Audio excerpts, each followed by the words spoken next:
Welcome to Building with Brick, foundational wisdom on coaching, careers, and Christ.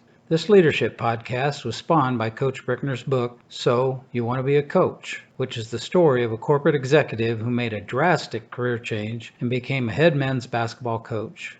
Dr. Brickner's book is available in paperback, ebook, and audiobook on Amazon.com, or go to his website, www.drjoebrickner.com.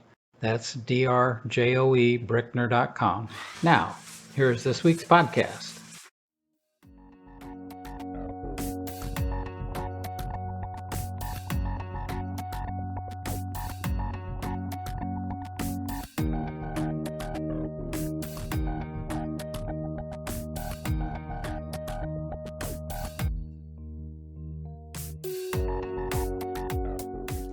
Welcome back, folks, to Building with Brick, foundational wisdom in coaching, careers in Christ.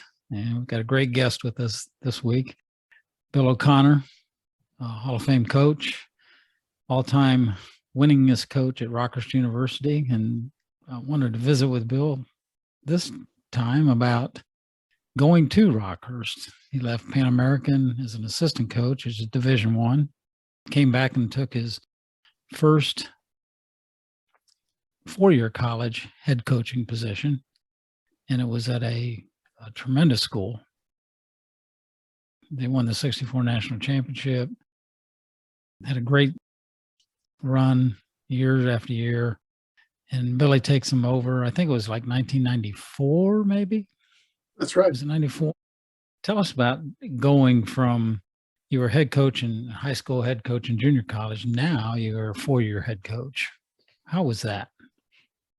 Well, Rockhurst obviously was an NAI school at the time. And when I was hired, had been told that we were going to make the transition to go Division II. What that meant, and there's no excuse to it, it meant that the job would become incrementally harder, because at the NAI level, you could play 30, 32 games.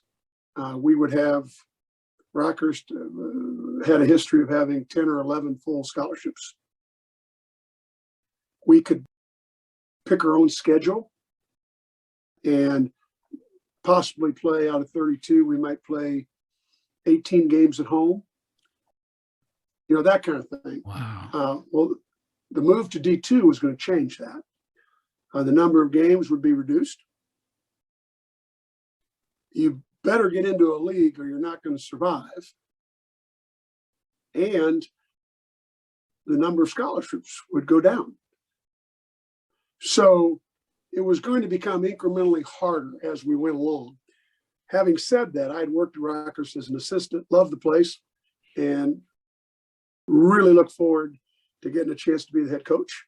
And in 1994, they were good enough to give me the job, and we jumped right into it. We were not in any league. We had three seniors and no juniors.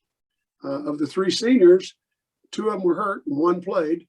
So we basically had one upperclassman, four sophomores, and 4 or 5 freshmen, and went out and played and struggled. But I will tell you, Joe, what I found one of the best rewarding events. We went, our second year, we improved our record by 11 games.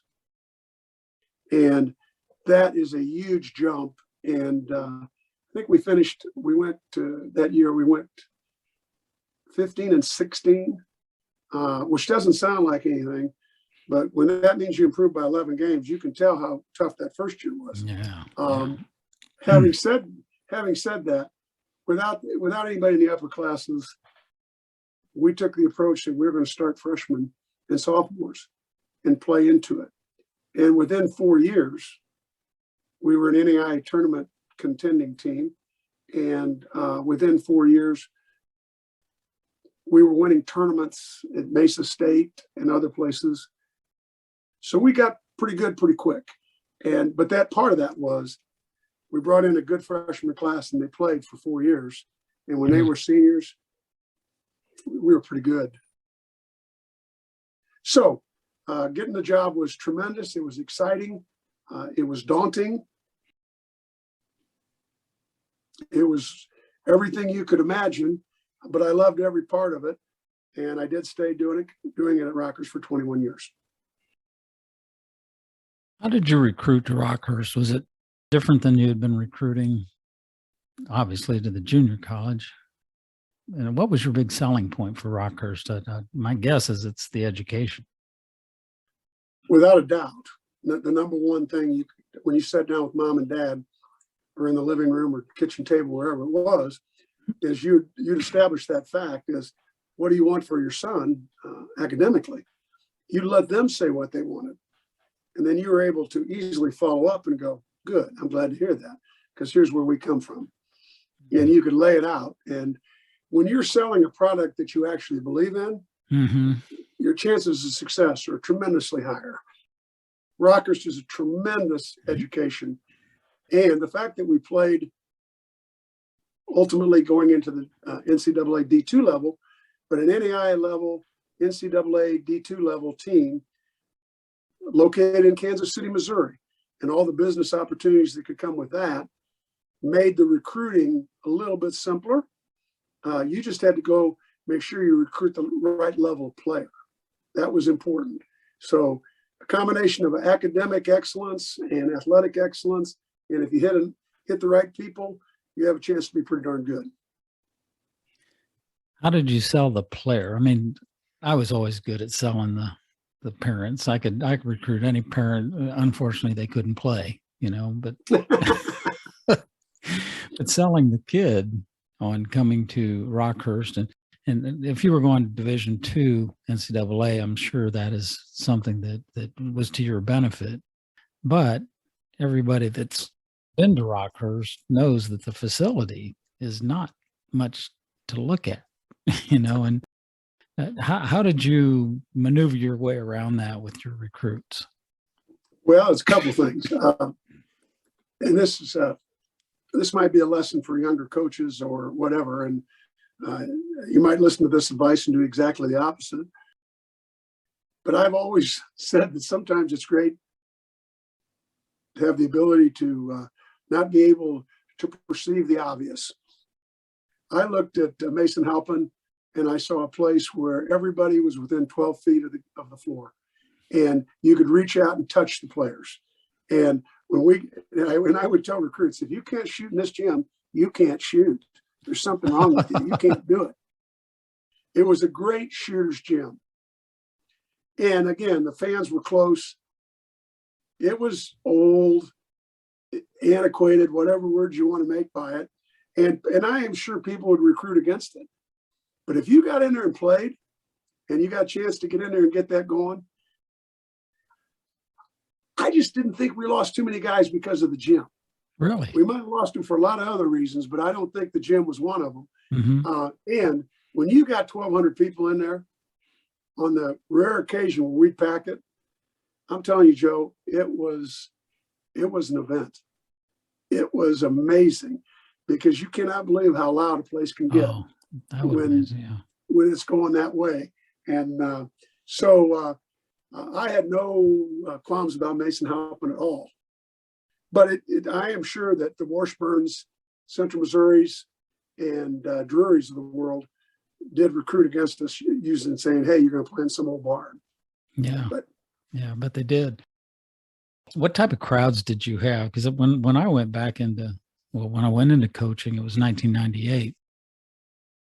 Coming from, in my mind, thinking about the crowds that were in our gym when we played, I mean, the place was nuts. If you weren't there by halftime of the JV game, you didn't get in. I mean, it was crazy. When I came back to Benedictine in 98, I mean, we had more players on the bench than we had people in the stands.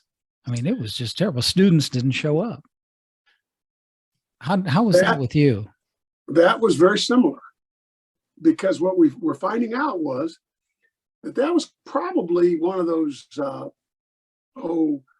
sociologists or people later will come out and say, the opportunity for kids and what they had to do besides just support their team if all of our teams were on 20-game win streaks, you'd have great crowds. Mm-hmm.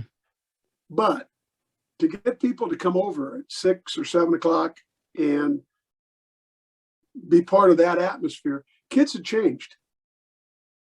I do think that part of it was the internet. I do think that the opportunity to do other things and all the opportunities socially that came about made it much more difficult. And trust me, I went to fraternities. I went to, I knocked on doors and came in and talked to people. I can't tell you the number of kids teams we brought in to play at halftime because they bring 2 parents and probably 2 grandparents, Mm-hmm. So I say that with the fact that here's the sad point. A lot of people fail to see great level of basketball because they didn't show up. Some of the games, whether it be Benedict's and Rockhurst, or whether it be Benedict's, Washburn, or whether it was Rockhurst, Drury, Rockhurst, Washburn, Fort Hayes, they'd come in. We might have 250 people at the game and see a game that ended up 98-92 and was just a tremendous basketball game with tremendous players. And a lot of people had no clue that the level was that good. And so to answer your question in a roundabout way, attendance has been a problem since probably 1990 on, and it still today is a problem. Mm-hmm. If you go back, wherever you go, a lot of the smaller colleges and smaller schools have great difficulty. I do suggest, Joe, that that's happening at the Division I level also. We just don't see it as much. But if you look on TV, there are some nights you'd be shocked. It has nothing to do with the virus. It's just the fact that interest and other things have taken the place of the spectator. Well, one thing now that is available that wasn't when we were playing way back when and filling the place is ESPN. I mean, if you want to watch a basketball game, you can watch a basketball game every day, every night, and it's top level, and it's going to be entertaining, and you don't have to leave your dorm room. I mean, you're just right there. I think that has a lot to do with why nobody comes to the normal games. And the sad thing about it, Bill, is when you do go to the normal games on your campus, it is so much fun. If you get into it and you start cheering and screaming and hollering and everything with your friends, and it is so much fun. But it's been lost, I think, on everybody except those that normally show up on the television networks, that are filling the place. Well, I'll tell you, to support your point, we did have years where we had very solid student interest because we were good. And the students then would start to show up and they would fill in one end of Mason House. Mm-hmm. And we'd get that one end full. Don't let anybody tell you players don't respond to that, because they do. Players respond to that emotion and it raises their game.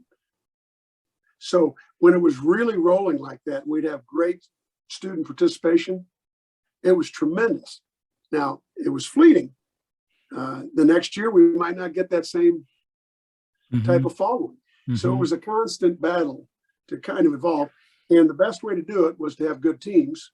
And you don't always, the level you're playing, it was very difficult to sustain excellence year in and year out, and everything that went with that. So the challenge of getting the college student to come over is a big challenge for a lot of schools today. Mm-hmm.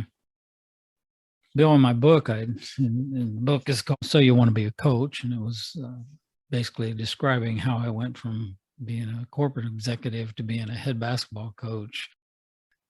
Big change. But one of the things that I used to use in business was what I call the 3F model for success, and I transitioned that right into my coaching philosophy when I got to college.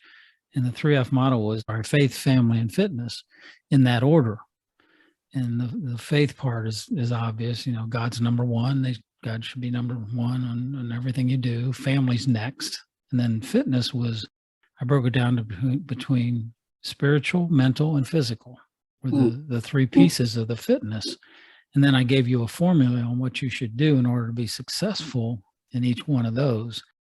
And so I took that from my business background and then brought it into, it was the first thing that we talked about to every recruit. It was the first thing we talked about to the family, and we kept it in front of them all the time. What's your take on trying to develop the whole player, not just as a basketball player, but as an individual, spiritually, mentally, and physically? Well, first and foremost, let's kind of start with the idea of faith. I think when you start talking about faith, family, and fitness, that you're spot on.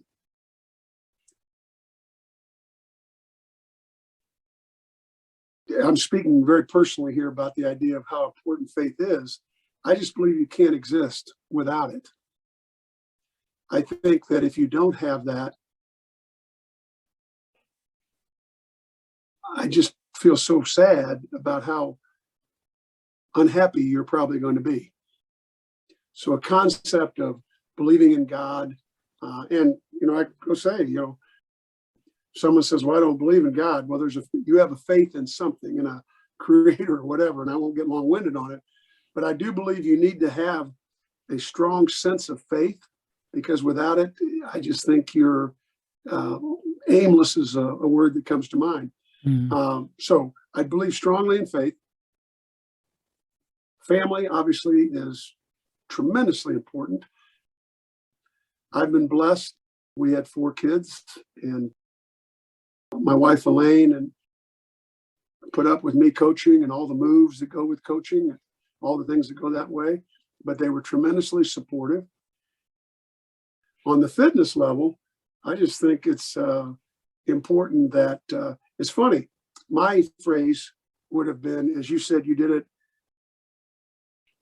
I'll get it right. But I used to say, I would pray that I could be self-actualized spiritually, mentally, and physically. Oh. Those are my 3 categories, but I use self-actualization in front of it. So it's 6 of one, half dozen of another. But I do believe that's critically important. I would tell you that if you're feeling better, you'll probably think better. If you're thinking better, you'll probably function better. So all these things kind of are interwoven, but bringing that, putting that on the table, when you deal with a young student athlete, you're not just the basketball coach. You're coaching him in the sport, but you've promised he and his family that if he wants to pursue a degree here, that in 8 or 10 semesters, he's going to graduate with a degree and hopefully be a functioning young adult. And all the things that school and athletics and being involved in school and athletics involve, there's a maturing process in there. But as the coach, you're part of that. I do believe that player needs to know that you care for them. We didn't all get along on every issue, but I would tell you that overwhelmingly they knew I cared for them. And I think that's critical. I think when I went back and told you about Coach Nickel, one of the first things that I really believed is that I knew he cared. And he cared for me and the other players. Mm-hmm. And I think we responded because of that. So putting all those things together, when you sign someone to a 4-year or a 1-year scholarship, that's more than just an athletic ride. There's a commitment by yourself and by your school to that individual and to their family. And not all roads are going to be perfectly smooth. There's going to be bumps in it. But as long as they know that I care for them, they'll care back. And I think that's the start of a real solid relationship. Mm-hmm. Rockhurst is a Catholic school, as Benedictine was when I was coaching. It still is. But I couldn't recruit all Catholic kids, and I'm sure you couldn't either. I mean, we could have, but the talent level that we would have gotten would have been less than what we got the other way. How did you approach that issue, probably especially with parents, because kids may not be as concerned about coming in and it's a Catholic school. Do I have to go to mass every morning, and all that? How'd you deal with that? Well, if you were Catholic and we were on the road and we played, sometimes we didn't have a chaplain with us. And so we always had the opportunity to have a Saturday evening or Sunday morning mass. And if you were Catholic, you were invited to be there. It's part of it. If you were non-Catholic, you were invited, but you were not required. Mm-hmm. We did not require that. We respected the religious feelings of our student athletes. So we always provide the opportunity, Joe, but we did not require that it was a mandatory situation.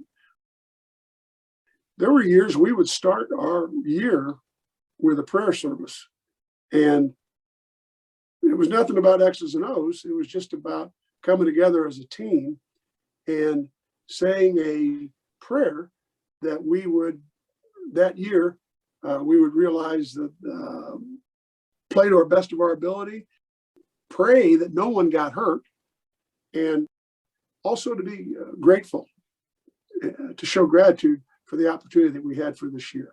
And we would start years that way. Again, that would be Catholics and non-Catholics in there. But if it was mass or anything like that, we didn't require that you had to be there at all. Hmm. Kind of switching gears a little bit, you had mentioned your wife, Elaine, earlier, and your 4 children. One of the things that I do talk about in my book is also the sacrifice that a wife has to make when she's married to a coach. Can you share some of that? What Elaine had to go through? Maybe she'll come in and tell us what she had to go through. We might want to shut that mic down here real quick. No, on all serious nature, we moved, I think, 6 or 7 times, and we had 4 children. And when you move 6 or 7 times and you've got 4 children, Elaine was the one that was making sure that schools and arrangements and the moves and houses being purchased and houses being sold and all the processes that went along with that, as I was involved with getting to the new spot, establishing the job and doing whatever. So it's not easy. Plus recruiting, you're out on the road recruiting, scouting, games, coming in at 2:30 in the morning because the bus got back at 2 o'clock. All that's part of it. You went through it. You know what I'm talking about. But that doesn't make it any easier for your wife or your kids. So when you look at it from that way, the sacrifice on their part is tremendous. Like you said, I did this for 40-something plus years. We're still all together, and we got 4 great kids and 4 great grandkids. And so in many regards, I think we should just be grateful for that. And I am grateful for the sacrifices that had to be made by my wife and my family. That's great. I just, my hat's off to a coach's wife. And yeah. It's especially at the college level or even the pro level. I mean, because you're going so much. High school's bad enough, but there are a bunch of saints out there, and it's not the coach that's the saint. Well, Billy, let's take another break. When we come back, I want to talk about any career regrets you may have had, and then looking for some advice that you would give to young coaches on just how to move forward in their career and be happy. So that'd be good. That'd be good. All right.